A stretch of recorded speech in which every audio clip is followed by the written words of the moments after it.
The All-Star Weekend is here. Honestly, I love this weekend. We got the Rise and Star Challenge, we got the Celebrity Game, the 3-point competition, we got the whole nine, the dunk contest and the actual game on Sunday. But I was sifting through some of the old highlights of the All-Star Games and I came across one in particular that rang a bell that I'm not sure if y'all really know about. The 2007 All-Star Weekend.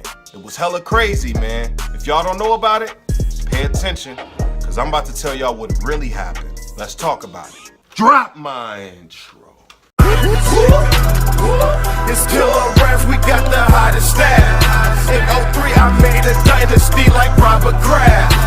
Hey yo, y'all, we have reached the break in the season. The All-Star break to be precise. This weekend has always been the most prestigious All-Star event in sports history. Think about it for a minute. Who watches the other All-Star games? I mean, the Pro Bowl is trash. It's completely unentertaining. They should honestly get rid of that game, it's so bad. I mean, I really don't watch hockey, so that's definitely a no. I guess the MLB All-Star festivities are decent. I mean, with the home run derby and whatnot. But honestly, that hasn't really been the same for me since the early 2000s. But I can honestly say there is no other sport that can match the NBA's All-Star Weekend. In 2007, the All-Star Game was one for the books, right? Kobe Bryant led the way with 31 points, helping to secure the victory against LeBron James, who also had 28 points himself. The West won 153 to 132. The game was played in front of 15,000 people.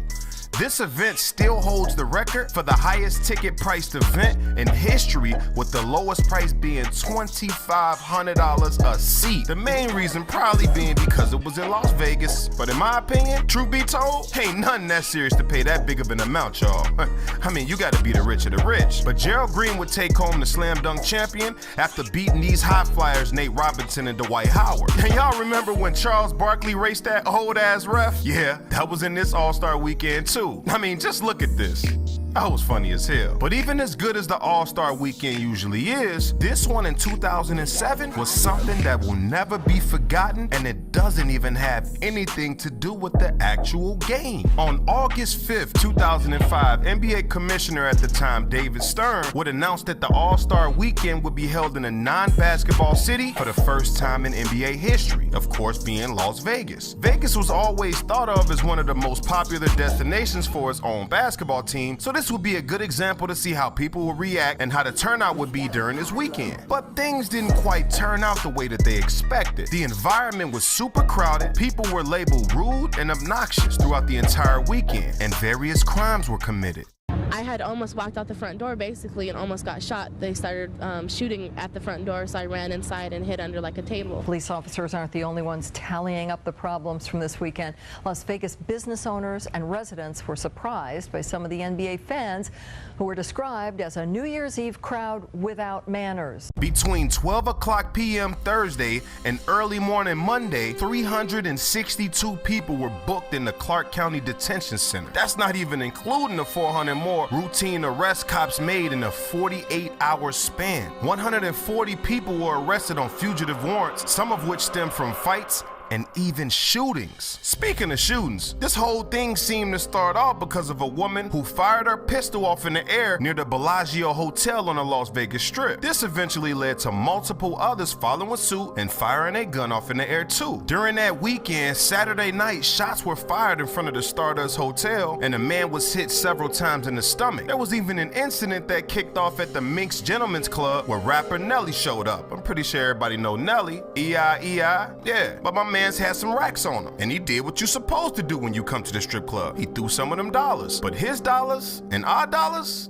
are two completely different things, as illustrated by the other customers at the club. Cause Nelly was reported throwing thousands of dollars at strippers and dancers, and people was actually picking up the money off the floor. Let me repeat that, y'all. People were picking up the strippers' money off the stage. And anybody that's been to a strip club know that's a no-no.